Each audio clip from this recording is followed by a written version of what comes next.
দর্শক, আপনারা ইতিমধ্যে জেনেছেন মার্কিন প্রশাসন বাংলাদেশি পণ্যের উপর ৩৭% শুল্ক আরোপ করেছে।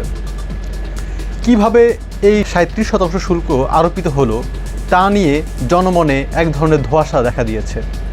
কেউ বলছেন বাংলাদেশ মার্কিন পণ্যের উপর ৭৪% শুল্ক আরোপের কারণে মার্কিন প্রশাসন পাল্টা শুল্ক হিসেবে ৩৭% শুল্ক আরোপ করেছে। আসলে এটি একটি ভুল ধারণা। আসুন আজকে আমরা জেনে নেই কীভাবে মার্কিন প্রশাসন এই শুল্ক আরোপ করলো। শুল্ক হার নির্ধারণে মার্কিন প্রশাসন দুটি বিষয়কে গুরুত্ব দিয়েছে।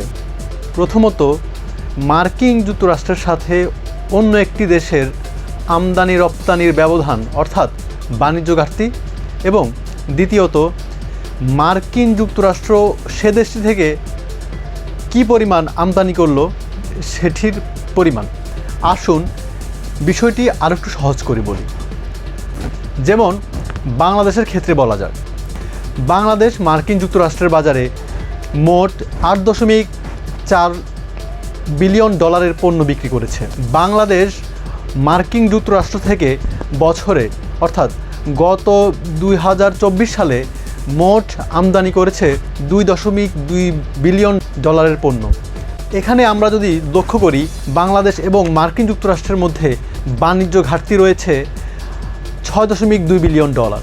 এখন আমরা যদি ট্রাম্প প্রশাসনের সেই শুল্ক হার নির্ধারণের পদ্ধতি জানতে চাই, তাহলে আমরা প্রথমে বাণিজ্য ঘাটতিকে আমেরিকার মোট আমদানি দিয়ে ভাগ করব। তারপর তার সাথে ১০০ দিয়ে গুণ করলেই আমরা মোট শুল্কের হার পেয়ে যাব। এক্ষেত্রে আমরা যখন হিসাব করব তখন আমরা দেখব ৬.২ বিলিয়ন ডলারের বাণিজ্য ঘাটতিকে আমরা আমেরিকার মোট আমদানি ৮.৪ বিলিয়ন ডলারকে দিয়ে ভাগ করব এবং তা ১০০ দিয়ে গুণ করব।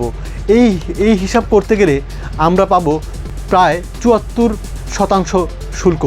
ট্রাম্প প্রশাসন এই ৭৪% শুল্ককে ৫০% ছাড় দিয়ে বা ৫০% ছাড় দিয়ে এটিকে করেছে ৩৭%।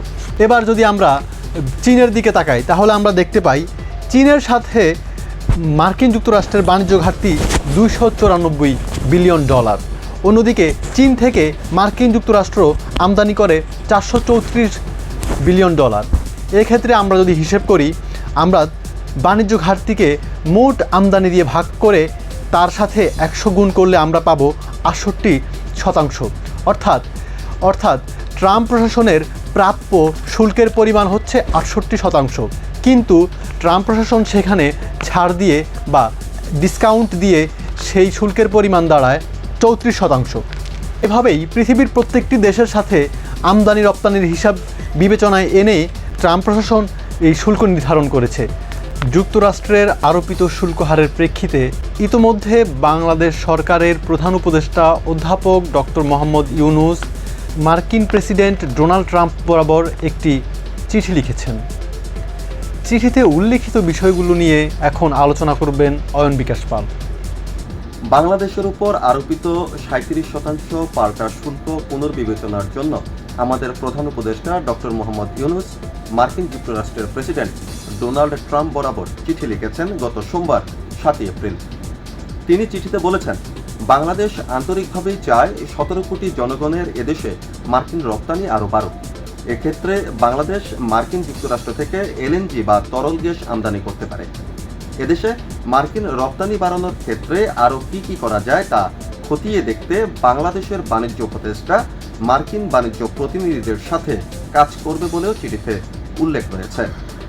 প্রধান উপদেষ্টা উল্লেখ করেন, সাম্প্রতিক সময়ে বাংলাদেশ মার্কিন যুক্তরাষ্ট্র থেকে তুলা, গম ও সয়াবিন আমদানি উল্লেখযোগ্য হারে বাড়িয়েছে। তুলা আমদানির ক্ষেত্রে বাংলাদেশ মার্কিন যুক্তরাষ্ট্রকে বন্ডে ওয়্যার হাউস সুবিধা দিতেও ইচ্ছুক। এর ফলে মার্কিন তুলা বাংলাদেশে বিনা শুল্কে প্রবেশ করতে পারবে। চিঠিতে প্রফেসর ইউনূস আরও উল্লেখ করেন, দক্ষিণ এশিয়ায় বাংলাদেশ সবচেয়ে কম শুল্কে মার্কিন পণ্য আমদানি করে থাকে। আগামীতে এ শুল্ক শূন্যের কোঠায় নিয়ে আসার পরিকল্পনাও বাংলাদেশের রয়েছে বলে প্রধান উপদেষ্টা উল্লেখ করেন। অশুল্ক বাধাও দূর করা হবে বলে চিঠিতে উল্লেখ রয়েছে। স্টার্লিং, অচিরেই বাংলাদেশে তাদের ব্যবসা শুরু করতে যাচ্ছে উল্লেখ করে ডক্টর ইউনূস এটাকে বাংলাদেশ ও মার্কিন যুক্তরাষ্ট্রের মধ্যে ব্যবসা বাণিজ্যে নতুন দিগন্ত বলে উল্লেখ করেছেন। সবশেষে বাংলাদেশের প্রধান উপদেষ্টা বাংলাদেশের উপর আরোপিত 37% শুল্ক উঠিয়ে নিতে মার্কিন প্রেসিডেন্টকে অনুরোধ করেছেন।